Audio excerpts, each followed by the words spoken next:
Yeah. God bless you. God bless you, people of God. God bless you. Yeah, welcome to my live program. God bless you, my brothers and sisters. This is Iyata Ministry. This is Iyata Ministry, where miracle takes place. God bless you. God bless you. Please, as you are joining, please keep sharing. Keep sharing. Let's share this live program because you have a great miracle to partake in it. Let's keep sharing, people of God. Share to WhatsApp group. Share to messengers. Share to your families and friends. Let's keep sharing.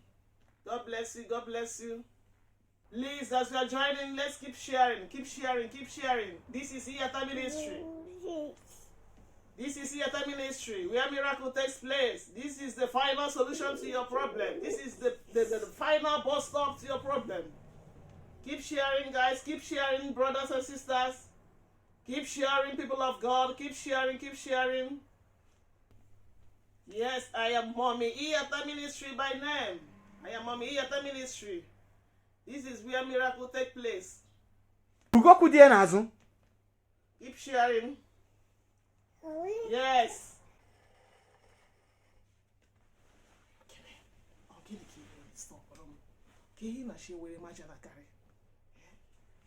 Okay, now I'm online with my followers. Play yo. Yeah, you bring like the would make online business. Online, you na channel. If I'm online, na channel. What in my miracles soon may take place in this thing. My miracles. People are testifying. People testimonies. I gave buba. To God. To God I gave buba. Become. And you continue. Yes, people of God. People of God. God bless you. Yes. Yes. This is Iyata Ministry.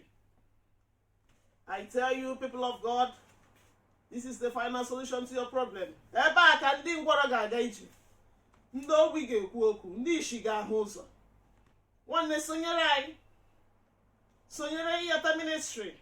And you will never regret it. Yes, yes, yes. Yes. So, my brothers and sisters, people of God, I will be right back in 2 hours. Something came up. Something came up. Something came up. I will be right back. But make sure you join this program today because miracle is about to take place. I need to go and speak with the Almighty. I need to go and speak with my God. God bless you. God bless you, Sister Shinwe. God bless you. How is family? Sister Shinwe from Canada. You are highly welcome. How is family? So, people of God, I will be right back.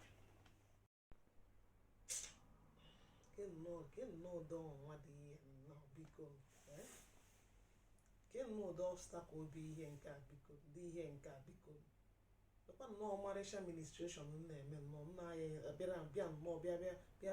bịa mebiere m ihe a bịa kọrọ m ọrụ onye mama ndị followers ma anụrụ ihe a nna Chineke nna ọgwụ na-afụgo ihe ụmụ nwaanyị ndị ọzọ na-ada emekwa di ha sọpọtụ ha ihe ụmụ nwoke na-emekwa nwunye ha sọpọtụ ha ya ka o ruru na tọnụ nna anyị nye m common support nna anyị kama onye nye m support ọ na-awere m aja na garị na-akụrụ m ọrụ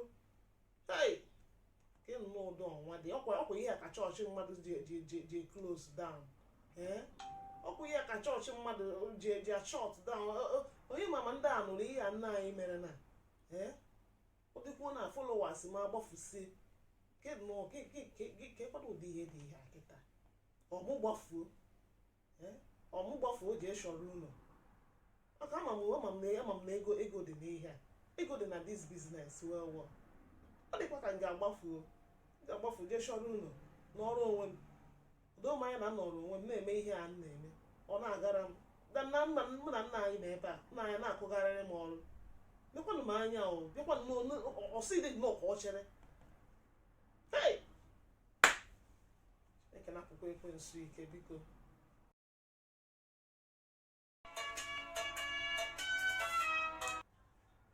God bless you. Hello, Mommy Iyata Ministry. Hello. Good morning. God bless you. Good morning, ma. Good morning. Kedu onye na-ekwu? Mommy, I've been one of your followers online. Wow, that's fine. Ana m afụ ihe Chineke nna ji ga-eme na ndụ ndị mmadụ. Ana m afụ a lot of testimonies. That's great. All the man, it's the Lord's doing, you know. He's so marvelous in our sight. It's the Lord's doing. Mommy, ọgwa maka nwanne m nwoke ka m ji wee bịakwute gị. Nwanne m nwoke a ọ na-emepụkwa ọfụma na biznes ya na-eme ọfụma. Anọkọtakwazi agha pịa ọ na-aghọzi agha. As I'm talking to you na ọ nọ na chen, ọ na-akwụ onye ọbụla gwogwo, o jide nna m ọkwụọ ya. Ọ na-aghasasị ihe niile ọ na-aghasasị ihe. Mommy, asị m ka m bịakwute gị ka a mara ihe a ga-eme ka nwanne m nwoke a wee bụrụ onye nwere onwe ya. Mm. Mm. Mm. Mm. Yes. Yes. Yes. Yes. Mommy, are you there? Yes. The man. Ajụọla m Chukwu ajụjụ. Chineke agwago m onye na-eme ihe ahụ. Ọkwa nwanne papa gị. Onye a nwanne papa gị na-eme nwanne gị nwoke ara. Ugbu a ka Chukwu gwara m onye na-eme ya. Nwanne papa gị a gaa toro ogologo. Gaa toro ogologo. Onye na-eme ihe a. Hey! Nwoke ekwukwe na yo. Uncle Bernard. Gbam. Nwanne nna m. Uncle Bernard. Bernard.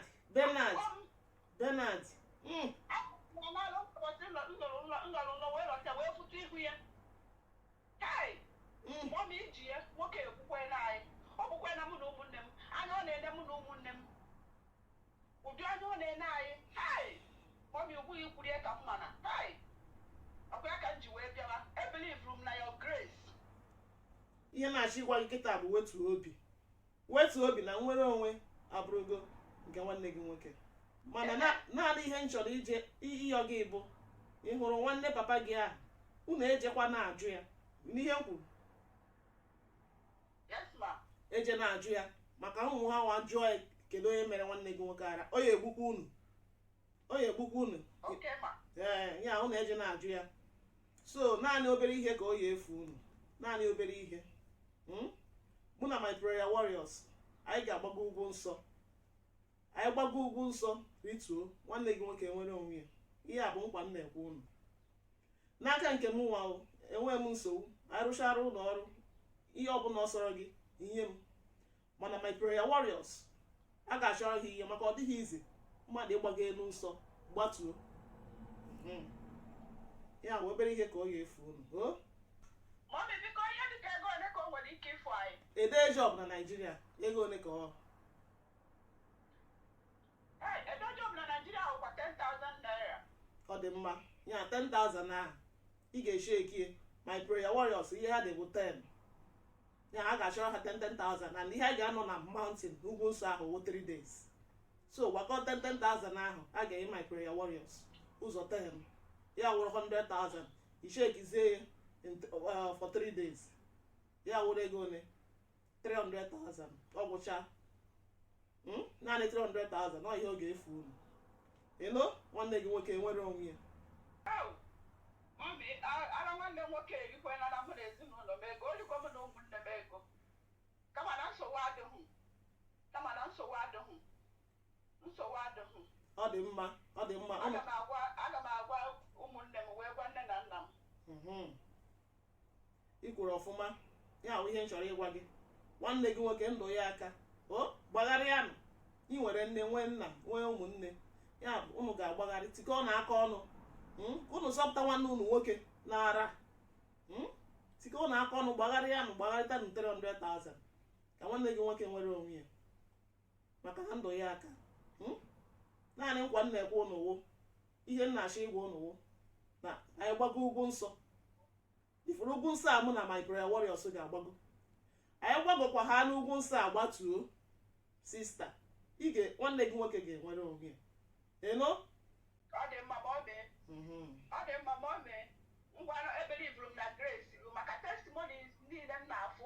Ọ na-egwe m ojuju afọ na nwanne m ịgbagocha ha n'ugwu nsọ. Hallelujah. Kedu account number? Amen.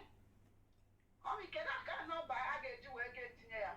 Oh, ngwa chọta akwụkwọ na pen ozugbo ka o nwere nke iji. Mba, chere ka m chọta. Chọta ka mkpọrọ gị.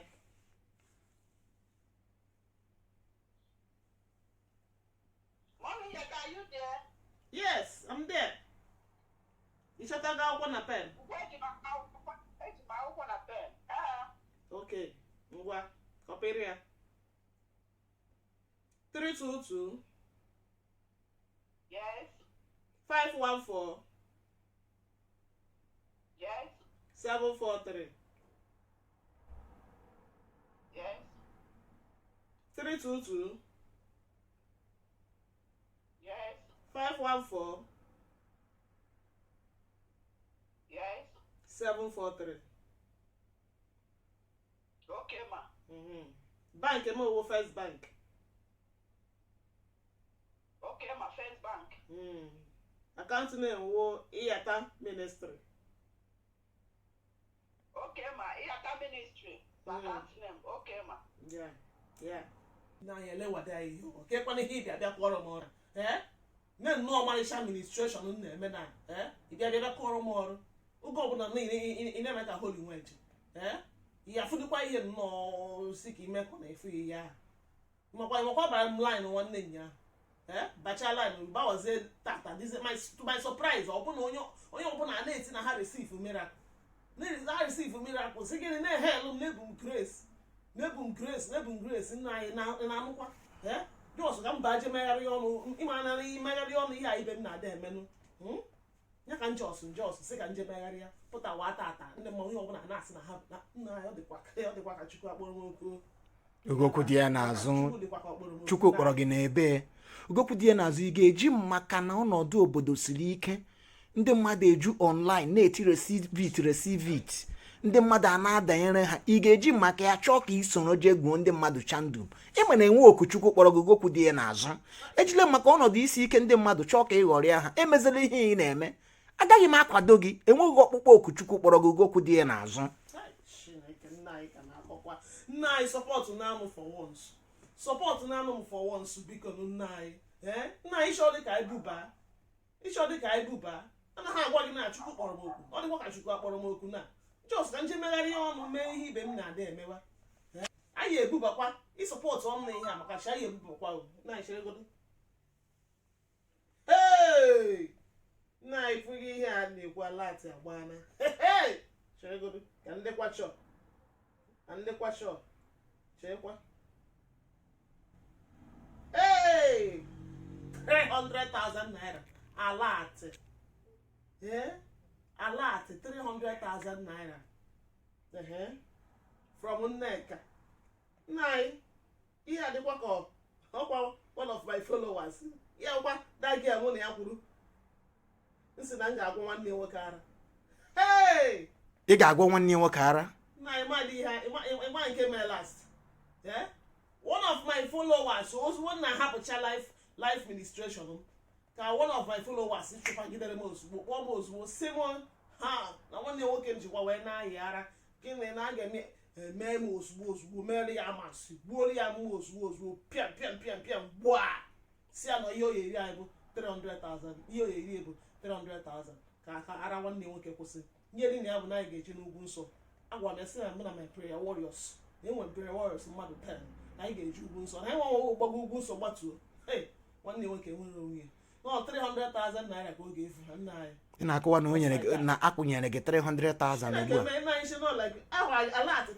from Nneka ọ dagialụ na agwa gị ọ dagia mụ na ya kwupụrụ one of my followers ahụ nya sendịrị ego a na 300,000 Nneka ahụ adịchọ onyewa 300,000 gbaka m anyị jee ugwu nsọ Ugokwu dị ya n'azụ ihe m na-agwa gị ewu ihe ọbụla ị kotere aka m adịa ya nna ya ọ sụọla